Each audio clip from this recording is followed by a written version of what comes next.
Good morning. I hope you all are doing well. We're going to continue on day 2 of an exam review for the midterm exam next week. Before I started on that, though, I did want to say one announcement. Wednesday afternoon, the group that I host my web pages on, they did some upgrades. And so for a while there in the afternoon on Wednesday, I guess some people had some problems accessing my websites, and I'm really sorry about that, but that should be gone. But in the process, they did some serious back-end work, and the online extra credit form that I was using was no longer working. So I have a new form up and running now, but you'll see it's a little bit different. So if you do any of the online extra credit, it's a little bit different interface. You still enter your name. It's actually easier. It's a one-click thing now instead of multiple clicks, but it is different. So just FYI about that. And again, if you see anything weird, let me know and I'll try and get on it. Another thing too is that for the midterm, at first I was going to have 5 multiple choice questions, but it's actually 4, and you'll see it's kind of silly why there's a difference. But anyway, it is 4. So anyway, I said 5 on Wednesday, and it is actually 4. It's not. You'll see it's not a big deal, but I wanted to let you know that. So those kind of silly things aside, next week in lab, instead of talking about problem set 4 and doing quiz 4, what we'll do is we'll do the midterm.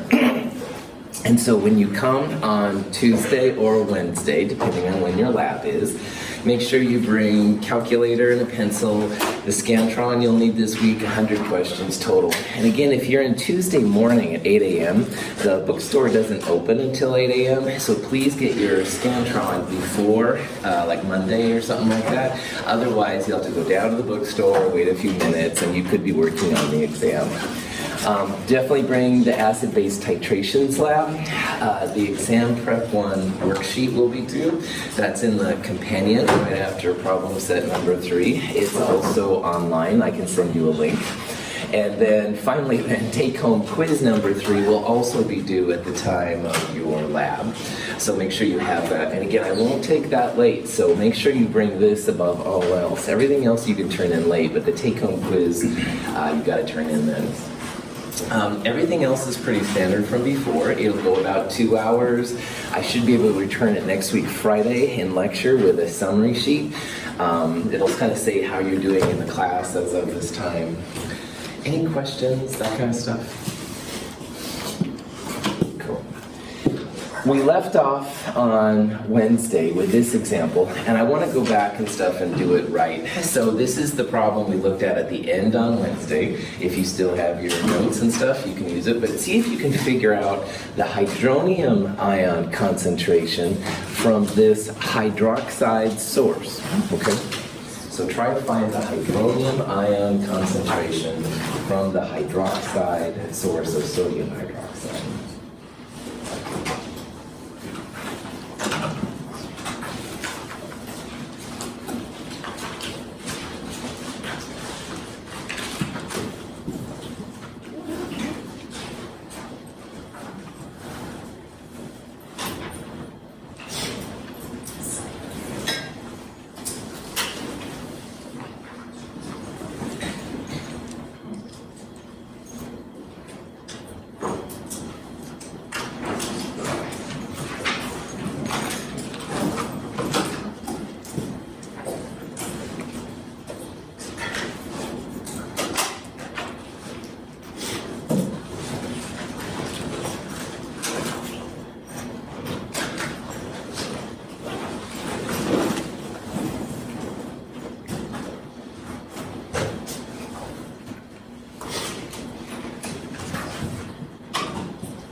So all of these answers you can see are big M, which is moles per liter. So you definitely want to have moles on the top and liters on the bottom.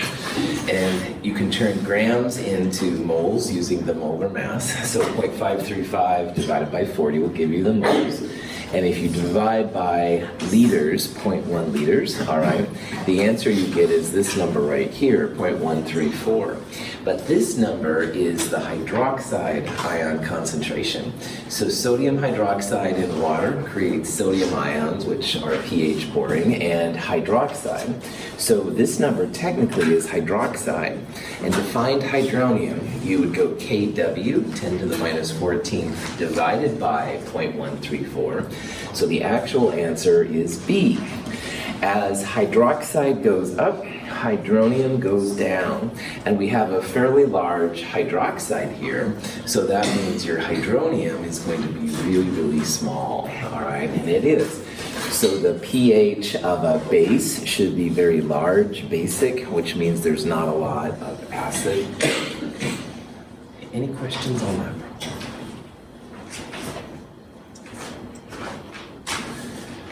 Here's an example of a problem that you can, if you think about it, you can solve. You have here two acids, H2S and HCN. And you can see how one acid is on the reactant side and one of the acids is on the product side. And see if you can use that information and their Kas to figure out where equilibrium lies. Like, is it exactly in the middle? Is it reactant or product favored, left or right? Can it be determined? See what you can see.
Cool.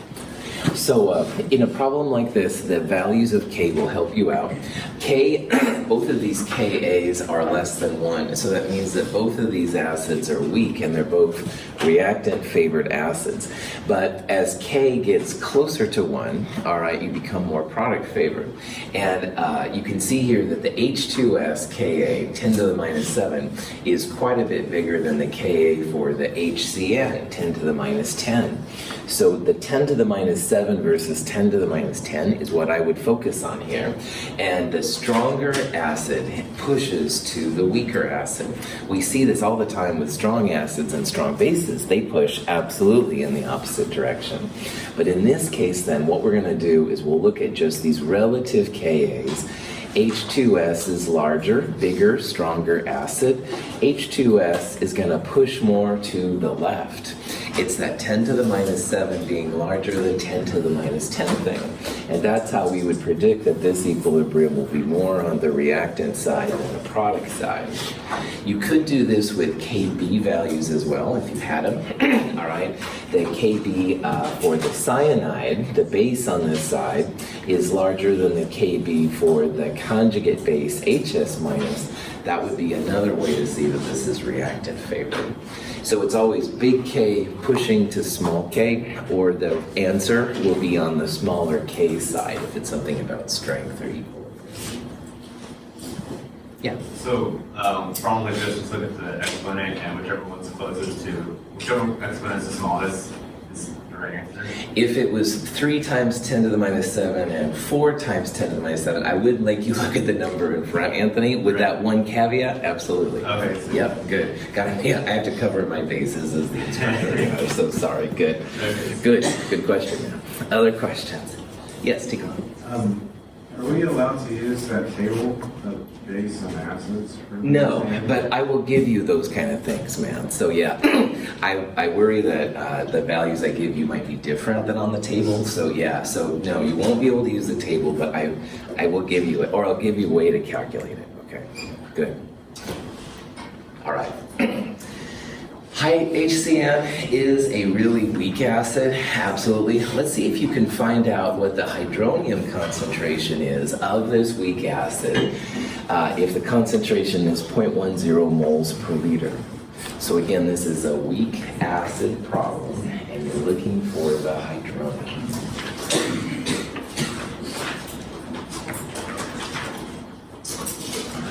This would also be an example when I'd have to give you the Ka, so you have to have these kind of things, but you don't need to.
everybody in the class put B, D, or E.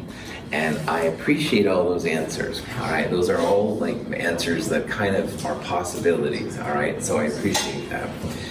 If you put E as your answer, because the 0.1 molar solution, all right? If HCN was a strong acid, 0.1 molar would be the hydronium, all right? All of the strong acid concentration goes to hydronium. So if this would have been, what's the hydronium of 0.1 molar HCl, then the answer would have been 0.1, all right? All the strong acids, HCl, HBr, HI, HNO3, HClO4, all of those, the concentrations literally are the hydronium, all right? But this is not a strong acid, and you know that either because A, it's not on the list, or B, it has a Ka. And for our purposes, if there's a Ka, that means it's going to be weak. Any K less than 1 is the weak ones, all right? Now, if you put answer D, all right, you saw that it was something to do with Ka times Ca, and that's cool too, all right, because that is part of this problem. Ka times Ca is part of the thing that we do to do it. Now, what I'd like you to think about is the weak acid pH expression. And if 100 times K is less than C, and 100 times this number is certainly less than 0.1, then you can use pH equals minus log square root Ka times Ca. This is probably what I would have done. I would have calculated the pH and then went 10 to the minus pH to get the hydronium. But for those of you that went Ka times Ca, you were so close, man. It is Ka times Ca, but you need to take the square root to get the hydronium concentration.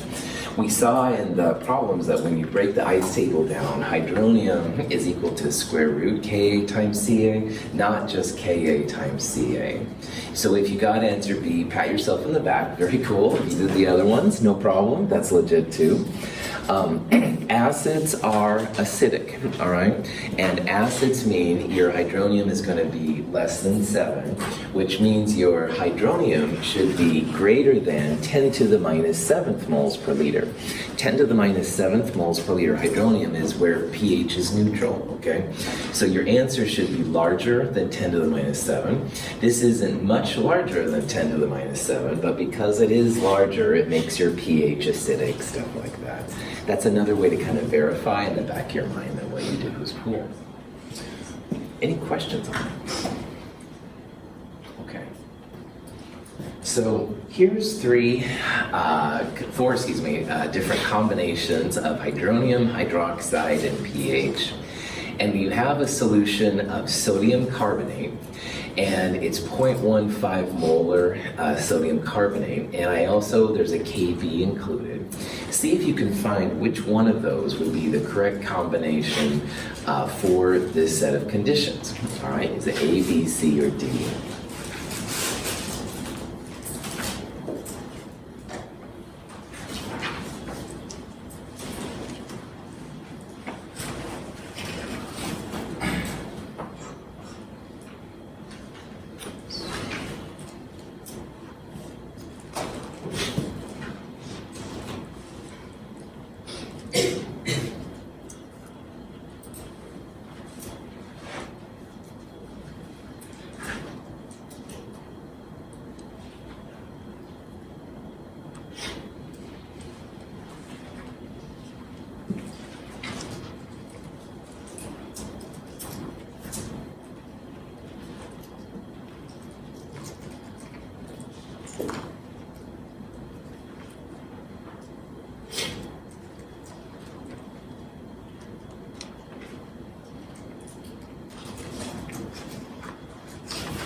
when I look at a problem like this, I try to gauge what kind of species are present in the solution.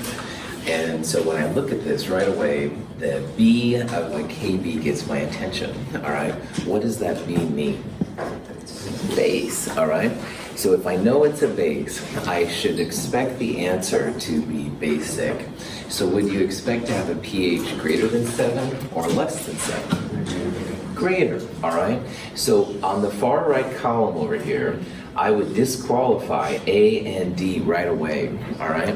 Because those are both acidic pHs. Right? pH less than 7 is acidic, pH greater than 7 is basic.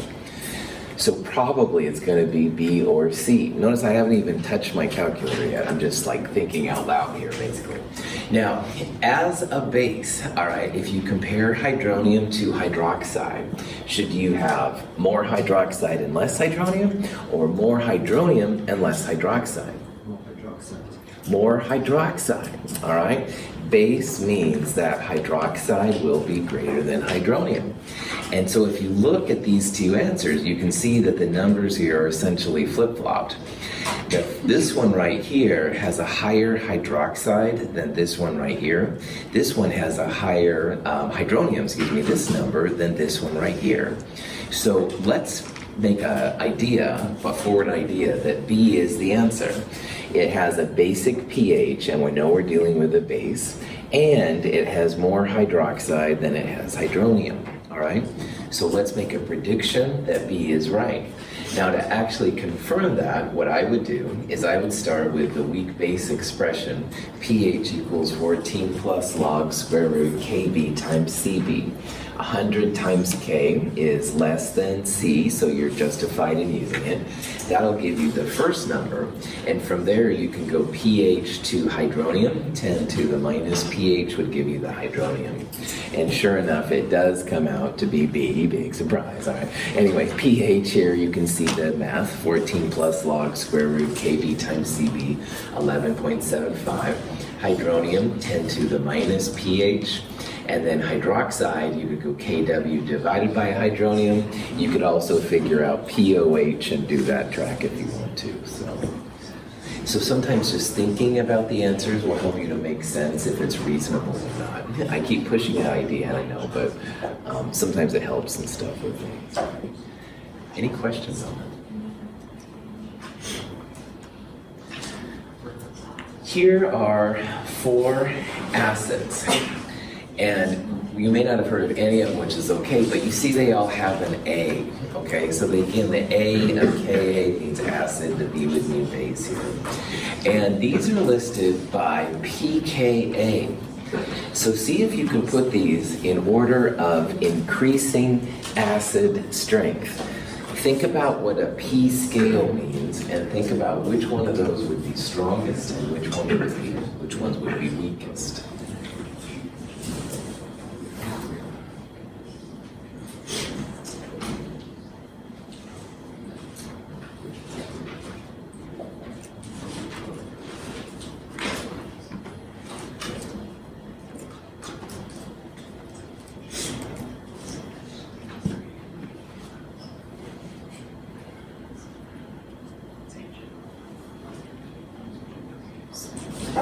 Remember that increasing means weakest to strongest, okay?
So everybody's picked C or D, which is really good. So I appreciate that, man. pKa is like pH, all right? And so what might help this problem is if we wanted to put these in order of like lowest acidity to highest acidity, and we pretend that these are pHs, all right? Which one of these would have, if it was a pH, which one would be the least acidic? D, right. If this was a pH of 8.06, there wouldn't be a lot of acid, there'd be a lot of base.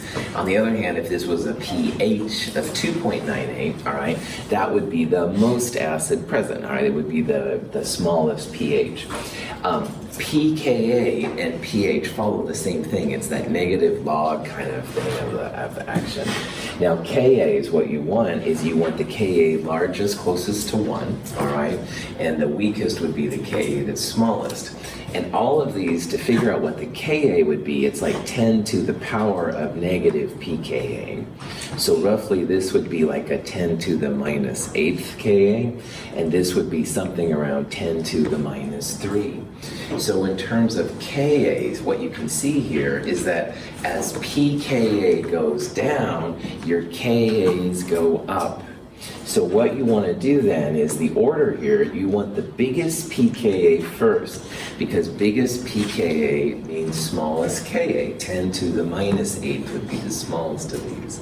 And then what you want to do is you want to put them in decreasing pKa. So this one right here would be roughly 10 to the minus 3, while this one would be 10 to the minus 8th. So this P scale is kind of like opposite of what you might think. So you were saying the biggest pKa is the most acidic? The biggest pKa is the least acidic, all right? And again, Ray, if you want, you can actually figure out Kas, all right? It would be roughly like 10 to the minus 8th, all right? And that's the smallest of these Ks. Like this would be roughly 10 to the minus 4. This would be truly 10 to the minus 3. This would be a little bit larger than that and stuff. Good. It's a reverse scale, which is, I know it's weird, man. That's why I'm throwing this question out here. Yeah, so this works for all kinds of things. It works for base strength, acid strength, stuff like that. Questions?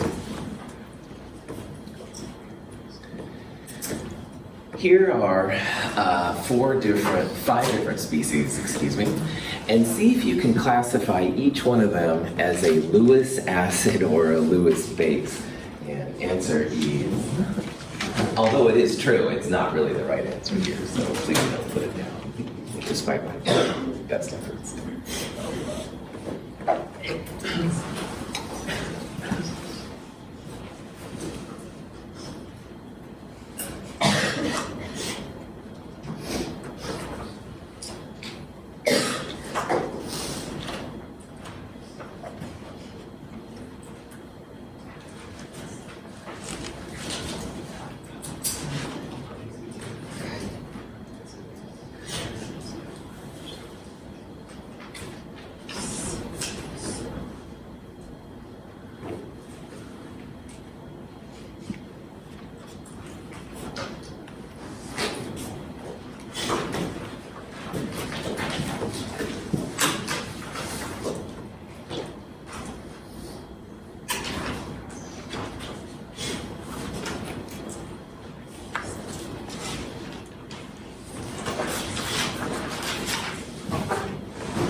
A Lewis acid-Lewis base interaction is something we'll talk about more in upcoming chapters, and it is a type of an acid-base interaction, but it's a lot different from Bronsted, which is where pH and all this stuff comes from. Lewis bases have lone pairs on them, all right? Hunter, earlier on, I went, Hunter, and I grabbed him by the shoulders like that. That was my equivalent of a Lewis base. The electrons come from the Lewis base, but you have to have some place for the electrons to go, and so Hunter was being my Lewis acid, which is something that accepts those electrons. Bases are going to have the electrons, the hands to go on to say, hey, what's going on to the other person, all right? And so what you can do on this problem is for the ones you're not sure, like draw and see if they have lone pairs on them. An NH3 definitely has a lone pair. That nitrogen loves to have electrons on it. Chloride also is basically just Cl with 4 lone pairs around it. So those two are definitely Lewis bases. They would be able to come up and put themselves into an acid. Now, the Lewis acids are basically going to be all of the transition metals, the lanthanides and actinides. That would include chromium, all right? In the Le Chatelier's principle, the zinc ion was acting as a Lewis acid when it made a complex ion. Lewis acids also include the twisted metals, the group 3A things, and that includes boron and aluminum. So of this setup here then, boron is a Lewis acid. Like it always has that empty 2p orbital, which is something we talked about in Chem 222, but it's also part of the group 3s, all right? And that's really all you need to know. These two both have lone pairs on them and a lot, so they'll go in as a base. And these two then would be both acids. So it should be acid, base, base, acid, acid. There's a picture of Public Enemy if you're curious. But anyway, the punchline is not about Public Enemy, I promise. Lewis acids are usually going to be the transition metals, all right, lanthanides, actinides, and group 3A. So that's boron, aluminum, indium, those kind of gallium, those kind of things. And then the bases and stuff, a lot of nitrogen and oxygen containing things because they almost always have lone pairs. Chloride, bromide, iodide, those will be good things. Things with a negative charge. Any questions on that?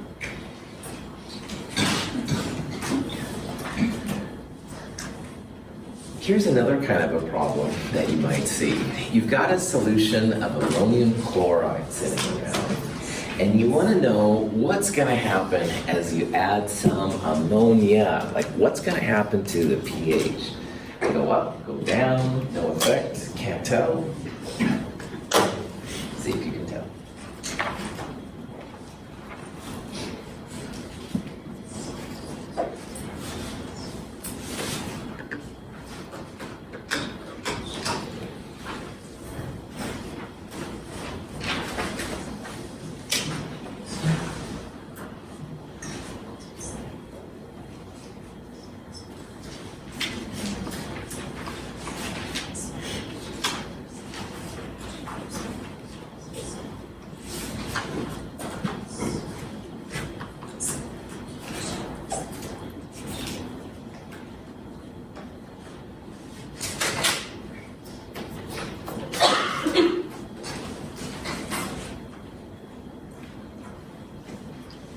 Outstanding. When I see this problem, I focus right away on the NH4 plus and the NH3. What's the name of those two compounds? Conjugate or ammonium is fine too. It doesn't matter. We're flexible. It's a Friday. Anyway, yeah, I was thinking conjugates, but ammonia and ammonium are fine, stuff like that. And why I was thinking that way is that conjugates, one of them is going to be a base and the other one's going to be an acid. Now, like Tikron said, I'm not going to let you have necessarily like a table of all the A's, KA's, and KB's. However, if you look at those two, the one with more hydrogen is the acid, and the one with less hydrogen is going to be the base. So even if you've ignored all my references to ammonia since Chem 221, and it's okay, you don't have to raise your hand, you can still find out that ammonia is a base, all right? Less hydrogen is a base, more hydrogen is an acid. So you start off with something that's going to be a little acidic, all right? Ammonium's going to be slightly acidic. You're adding a base, and bases always increase pH. It might be 0.000001 pH units, but because it's a base, the pH should go up a little bit. Okay? So remember that conjugate thing. If you just, your brain just spazzes out, you can't remember anything I've ever said, and I'm not offended, trust me, but remember that the more H is acid, less H will be the base. Questions? Here's a solution of ammonium chloride again, only this time sodium chloride is being added. What's going to happen? Anything? Nothing? Can't tell?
What are these 5 things on the left-hand side I just wrote on the board? Strong acids. And what are these 3 things on the right side? Strong bases. Why are you writing those on the board, Dr. Russell? There's nothing about those. Because there's lots of reasons why these are good things to know / memorize. All right. And the reason why I'd like you to know them here is that what you're adding, sodium chloride, you have sodium ions and chloride ions. If you take away the hydroxides from the bases, and if you take away the acids from the H plus from the acids, the pieces you're left, those are what I call the conjugates of strong acids and strong bases. And why that's important is that all of these, no effect on the pH at all. If you have a pH sensitive system but you need more ions, and we'll see why this is cool later, you can add one of these guys, which is a combination of, like in this case, the sodium from sodium hydroxide and the chloride from HCl. You could also add lithium nitrate, all right? Those would also be the conjugates of the strong acids, strong bases. In lecture, we talked about how if sodium was to react with water, it would make sodium hydroxide a strong base and essentially a strong acid. This reaction doesn't have a chance, all right? These guys will push to the opposite sides, like all the strong acids, strong bases, and something similar happens with chloride too. So these five conjugates of the acids and the 3 conjugates of the bases, all of those will not affect your pH, all right? And there are some cool reasons why this is good to know. Like a lot of times in the hospital, they'll pump you up with potassium chloride, all right? You don't want things that are super acidic or basic in your body necessarily, so this is one more reason. But you need the ion strength and stuff for osmosis and jazz like that. Getting too excited here, I know. Questions on? Okay. Which one of these would be an ideal buffer system? So let's say you wanted a buffer and you wanted to put some chemicals together. Which one of these would be the best choice here for a buffer?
There are two things you need to make a good buffer.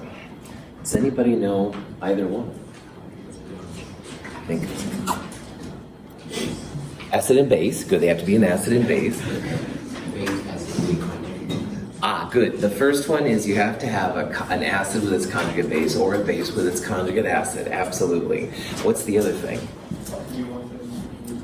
Weak, that's right. So when you're picking a selection, make sure you have conjugates. That's definitely important. And the other thing is because the strong acids and strong bases are so strong, a strong acid can't exist with its conjugate base. It's like one or the other.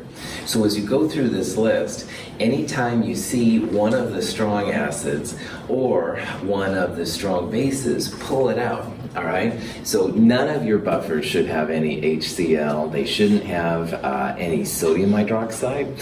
Those are all too powerful. Also remember that if you have conjugates, like these two are actually conjugates, they do have to be weak systems, all right? So when you look through these, we can definitely disqualify KOH, we can disqualify HCl, and HCl there too, and sodium hydroxide. So it comes down to C or A. The numbers in front aren't a big deal, but you can see here that what you're looking for, like Michael said, is you're looking for conjugates, things related by an H+. And these two kind of look like they could be, but for example, if you count the carbons, there's 2 carbons there, and there's only 1 carbon right there. This is actually acetic acid and formic acid, so they're similar, but they are not conjugates. Like you can't take this H+ away and make this one, or vice versa. But up here on the top, HCN, potassium cyanide. Potassium is a spectator ion. If you add an H+ to cyanide, you make HCN. You take away an H+ from HCN and you make cyanide. A would be the best solution. Now, HCN is not probably a solution you want in your body. All right, cyanide is toxic. However, there are other applications besides biological where an HCN/cyanide solution could be used. And of these cases, if you really want a buffer, that would be the best call right here. So again, I like what both of you guys said. You're looking for conjugates, all right, things that are related by an H+, and you also want to make sure that they have just weak acids and weak bases, no strong acids, strong bases. Any questions on that? All right, this is a good place to stop. We'll tackle the rest of the questions on Monday. Have a wonderful weekend.